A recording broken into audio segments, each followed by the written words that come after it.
Are experts in this అన్నాడు. NDSA report వచ్చింది, ఇది ఎలక్షన్ల ముందే వచ్చింది, November 1 నాడు. They are the experts, they are the masters. ఇక వాళ్ళంత గొప్పోళ్ళు లేరు, వాళ్ళు చెప్పిన మాటలే నాకు బైబిల్, ఖురాన్, భగవద్గీత అని మాట్లాడి. ఠీకే. అసలు ఎన్డీఎస్ఏ సంగతి ఏందో కూడా చెప్తా ఒక్కసారిగా. అది పెట్టినాను, రిపోర్ట్ పెట్టి. The sanctity of NDSA report now I want to show.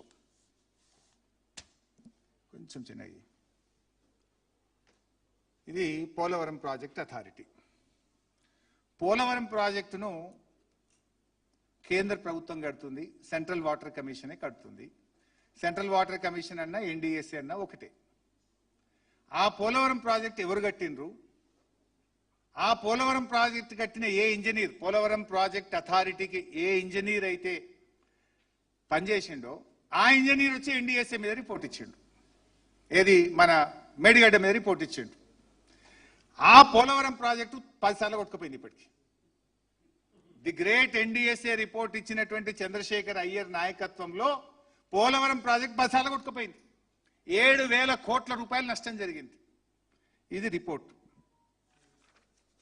First R K Jain, okay.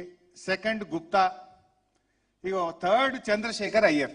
ఈయననే ఎన్డీఎస్ఏకు చైర్మన్ గా November 1 నాడు మేడిగడ్డ మీద రిపోర్ట్ ఇచ్చాడు. మరి చంద్రశేఖర్ అయ్యర్ పోలవరం ప్రాజెక్టులో CEO of Polavaram project authority 2019 నుంచి 2022, అంటే దాదాపు 3 ఏళ్లు పనిచేసిండు. ఈయన పనిచేసినప్పుడు ఎన్నిసార్లు కొట్టుకుపోయిందో చూడండిగా. డౌన్ స్ట్రీమ్ కాపర్ డ్యామ్ కొట్టుకుపోయింది. అదేవిధంగా ఎక్కడెక్కడ ఏం కొట్టుకుపోయిందో అందులో స్పష్టంగా మీకు మెన్షన్ చేసింది. ఒకసారి డయాఫ్రామ్ వేల్ కొట్టుకుపోయింది, కాపర్ డ్యామ్ కొట్టుకుపోయింది, గైడ్ బండ్ డ్యామేజ్ అయింది, స్పిల్ ఛానల్ ఫెయిల్ అయింది, స్పాయిల్ బాక్స్ ఫెయిల్ అయింది. మొత్తం ఇట్లా 10 సార్ల పోలవరం ప్రాజెక్టు కొట్టుకుపోయింది. This is also dam. ఇది కూడా గోదావరి నది మీదనే కట్టిండ్రు. మరి ఈడికి ఎందుకు ఎన్డీఎస్ఏ పోదు? ఈడికి ఎందుకు ఎన్డీఎస్ఏ పోదు? ఎందుకు రిపోర్ట్ ఇయ్యరు? ఇక్కడ రాజకీయాలు చేస్తున్నారు. కేంద్ర రాష్ట్ర ప్రభుత్వాలు కలిసి రాజకీయాలు చేస్తున్నారు. ఎప్పుడు ఇచ్చిన రిపోర్టు? 15 రోజులకు ఎలక్షన్ పోలింగ్, 15 రోజులకు తెలంగాణలో పోలింగ్. ఎన్డీఎస్ఏ ఆగమాగం ఉరికొచ్చి 3 రోజుల్లో రిపోర్ట్ ఇచ్చింది. ఇక్కడ అసెంబ్లీ ఎన్నికల ముందు ఒక రిపోర్టు, పార్లమెంట్ ఎన్నికల ముందు ఒక రిపోర్టు, మా బీఆర్ఎస్ పార్టీ జూబ్లీ ఉత్సవాలు 25 సంవత్సరాలు సిల్వర్ జూబ్లీ జరుపుకుంటే మళ్ళీ ఒక రిపోర్టు. కరెక్ట్గా ఇక పార్లమెంట్ ఎలక్షన్ అనగానే రిపోర్ట్ వస్తుంది, అసెంబ్లీ ఎలక్షన్ అనగానే రిపోర్ట్ వస్తుంది, సిల్వర్ జూబ్లీ అనగానే రిపోర్ట్ వస్తుంది. మరి పోలవరంలో 10 సార్లు కూలితే ఎన్డీఎస్ఏ ఎందుకు పోదు? ఒక్కసారనే ఎన్డీఎస్ఏ పోయిందా? ఇది నేను అథారిటీగా చెప్తున్నా, అఫీషియల్ రిపోర్ట్ ఇది. పోలవరంలో 10 సార్లు కూలింది నిజం, 7,000 కోట్ల రూపాయల నష్టం జరిగింది నిజం. ఎవరైతే ఈ పోలవరం కట్టిన ఇంజనీర్ ఉన్నారో ఆ పోలవరం కట్టిన ఇంజనీర్ నేతృత్వంలోనే 10 సార్లు కూలింది. ఆ కూలడానికి కారణమైన ఇంజనీర్ వచ్చేట మేడిగడ్డ ఎందుకు కూలిందని 3 సార్లు రిపోర్ట్ ఇస్తారట. ఇక ఆ రిపోర్ట్ నీ ఎట్లా నమ్మాలి? ఫస్ట్ నీ సకదనం ఉంటాయి కదా నీ పోలవరం. తర్వాత ఇంకొక ఆయన ఇచ్చిండు, మధ్యలో ఈయన మారిండు. చంద్రశేఖర్ అయ్యర్ పోయి అనిల్ జైన్ అని కూడా ఒక ఆయన ఎన్డీఎస్ఏ చైర్మన్ వచ్చి ఫైనల్ రిపోర్ట్ ఇచ్చాడు. ఇక్కడ జోక్ ఏంటంటే ఆ అనిల్ జైనే 23 జూన్ 2017 నాడు కాళేశ్వరం ప్రాజెక్టుకు అనుమతులు ఇచ్చిండు. అప్పుడు సిడబ్ల్యూసీలో ఉండేనా, సిడబ్ల్యూసీలో ఉండి 23 జూన్ 2017 నాడు కాళేశ్వరంకి అనుమతులు ఇచ్చింది ఆయన. ఇప్పుడు ఎన్డీఎస్ఏ చైర్మన్గా వస్తాడు, పైకెళ్ళి ఒత్తిడి ఉందేమో, లేదా ఇలా అనుమతుల్లో తప్పు ఉన్నది అంటాడు. అనుమతి ఇచ్చింది ఆయన, అనుమతుల్లో తప్పు ఉంది అంటాడు. ఈ రకంగా ఎన్డీఎస్ఏ రిపోర్ట్ను అడ్డం పెట్టుకొని అసలు ఆ ఎన్డీఎస్ఏ శాంటిటీ ఏంది? ఆ ఎన్డీఎస్ఏని నువ్వు వాళ్ళేదో పెద్ద అథారిటీ, దే ఆర్ ఛాంపియన్స్ అని మాట్లాడిన. మరి ఆ అథారిటీ కట్టిన పోలవరం 10 సార్లు ఎందుకు కూలిందో సమాధానం చెప్పు రేవంత్ రెడ్డి. ఎందుకు కూలింది? మరి ఆడికి ఎందుకు ఎన్డీఎస్ఏ పోతలేదు? ఇవాళ దీనికి సమాధానం చెప్పాల్సిన అవసరం ఉంది. తర్వాత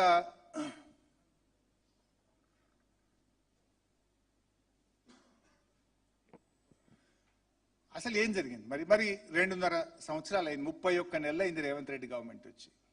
31 నెలల్లో కనీసం మీరు టెస్టులు చేసిండ్రా? 3 సీజన్లు వచ్చినాయి. యాక్చువల్గా 31 నెలలు కానీ 3 working seasons this Congress government got it. జనరల్గా మనం పని చేసుకోగలిగేది జనవరి నుంచి జూన్ దాకా చేస్తాం. 3 సార్లు వచ్చింది.